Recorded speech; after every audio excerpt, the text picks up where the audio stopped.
सितंबर 2025 attempt की तैयारी कर रहे हैं और उम्मीद करती हूँ कि बहुत अच्छे से समझते हैं कि चारों सब्जेक्ट्स में कौन सा वो सब्जेक्ट है जो आपका अटेम्प्ट एक्सटेंड करने की ताकत रखता है। जी हाँ बच्चों, मैं बात कर रही हूँ paper number 3 that is QA की। बहुत अच्छे से जानते हैं आप कि मई 2025 अटेम्प्ट में अगर पासिंग परसेंटेज लो रहा तो वो किसकी वजह से, कौन था उसके पीछे? Paper number 3 that is QA. उसके बाद भी अगर आप ये 3 मिस्टेक्स रिपीट कर रहे हैं तो भाई सतर्क हो जाइए, फिर से अटेम्प्ट लग सकता है। तो बिना देर किए समझते हैं कि कौन सी है वो 3 मिस्टेक्स जिनको करके आपकी क्यूए की नैया डूब सकती है। तो भाई मिस्टेक नंबर 1 है स्किपिंग रिविजन्स। भैया सीए फाउंडेशन के बच्चों को बोलो कि भाई कॉन्सेप्ट अच्छे से प्रिपेयर करने के बाद पीरियोडिकली आपको रिवीजन करना है, रेगुलर इंटरवल्स पर रिवीजन करना है। तो बच्चे क्या बोलते हैं, मैम क्या बताएं, लेक्चर देखने में इतना बिजी हो जाते हैं कि रिवीजन के लिए टाइम नहीं है हमारे पास, टाइम नहीं है हमारे पास, बस यही यही सुनते रहते हैं। भाई आपको एक बात बहुत अच्छे से बता दूं, आप देखते होंगे कि आपके आसपास बारिश के मौसम में जितने भी प्लॉट्स खाली होते होंगे वहां पर कंस्ट्रक्शन शुरू हो जाता है। और जब कंस्ट्रक्शन शुरू होता है तो जब भी छत वगैरह डलती है उसकी रेपिटेटिव तराई की जाती है। क्यों? ताकि मजबूती बनी रहे। तो ये रिविजन्स जो है ना वो उस तराई की तरह है। समझ रहे हो?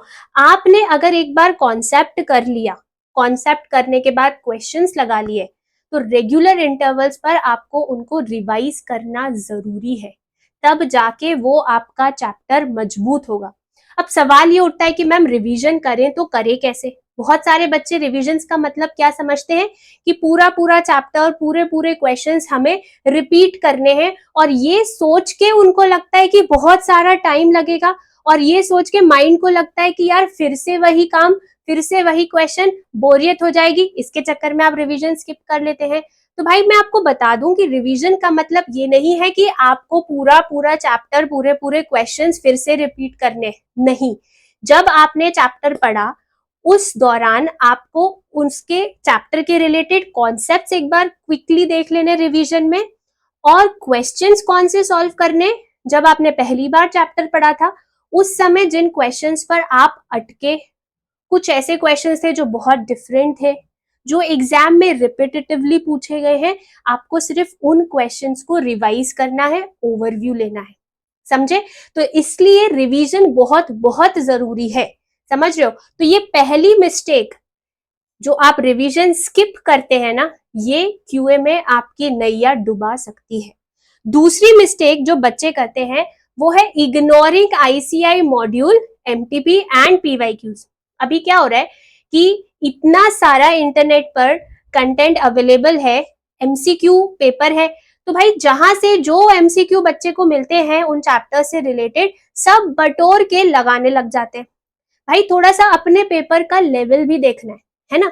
अपन को सीए फाउंडेशन के लेवल के हिसाब से क्वेश्चन सॉल्व करने, अपन को जेई के हिसाब से क्वेश्चन सॉल्व नहीं करने। समझ रहे हो? और क्या लेवल है क्वेश्चंस का जो एग्जाम में पूछा जाएगा, इसको गाइड करने के लिए सबसे बेस्ट है आईसीआई मॉड्यूल और पीवाईक्यूज, और साथ साथ वो एमटीपी सीरीज जो आईसीआई एग्जाम के पहले लॉन्च करता है। आप इतने क्वेश्चंस बढ़िया तरीके से कर लीजिए, सारे क्वेश्चंस बिल्कुल घोट लीजिए, आप 100% एग्जाम में पास हो जाएंगे। समझ रहे हैं आप चाहें इससे एडिशनल क्वेश्चंस इन्हीं सेम लेवल के कर सकते हो, बट इनसे हायर लेवल के क्वेश्चंस करने की इतनी आवश्यकता नहीं है, क्योंकि अपना जेई लेवल का एग्जाम नहीं है ये। समझ रहे हो बात को? तो मॉड्यूल, एमटीपी, पीवाईक्यूज ये तुम्हारे लिए क्या है? गीता कुरान के बराबर है। इज्जत करो, फॉलो करो, यही तुम्हें पार लगाएंगे। समझ गए बात को? फिर आते हैं तीसरी मिस्टेक पर जो बच्चे बहुत ज्यादा करते हैं, टेस्ट को इग्नोर करना। भाई कहीं बाहर घूमने जाते हो तो आईने में अपनी शक्ल देखते हो ना, कैसी लग रही हूं मैं, कैसा लग रहा हूं मैं, है ना? करते हो ना? तो आईना जैसे तुम्हें बिल्कुल अपनी एग्जैक्ट औकात दिखाता है कि भैया कैसा दिख रहे हो या कैसा दिख रही हो, वैसे ही ये टेस्ट है ना, ये तुम्हें रियल स्टेटस बताएगा तुम्हारी प्रिपरेशन का। कहने को तो बच्चे बोल देते हैं कि मैम हमने पूरा सिलेबस कंप्लीट कर लिया, लेकिन जब टेस्ट देने की बारी आती है ना, तो इतनी एंजाइटी नर्वसनेस में ऐसी छोटी छोटी मिस्टेक्स करके आ जाते हैं, फिर उसके बाद रोने लगते हैं कि यार मैम ऐसी मिस्टेक हो गई। मानोगे नहीं, कुछ कुछ बच्चे ऐसी मिस्टेक भी करते हैं, क्वेश्चन तो सही सॉल्व कर लिया, ओएमआर में गलत मार्क कर दिया, ये भी एक मिस्टेक है। तो भाई ये सारी मिस्टेक्स रिपीट ना हो एग्जाम में, इसके लिए बहुत बहुत जरूरी है कि आप टेस्ट दें। जैसे जैसे आपके चैप्टर्स होते जाएं, आप चैप्टर वाइज टेस्ट दें, और जब आपका पूरा सिलेबस कंप्लीट हो जाए तो फुल लेंथ मॉक टेस्ट दें, और वो भी टाइमर के साथ।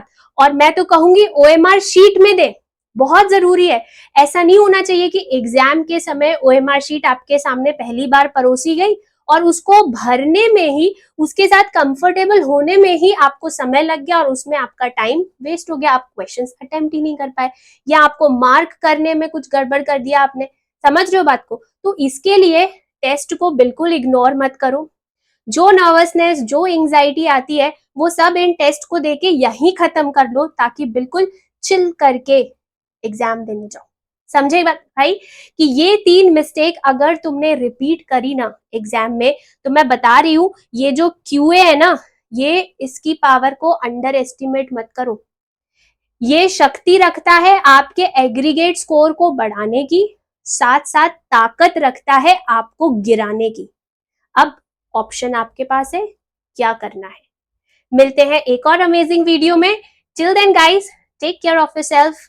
हम है राही प्यार के, फिर मिलेंगे चलते चलते।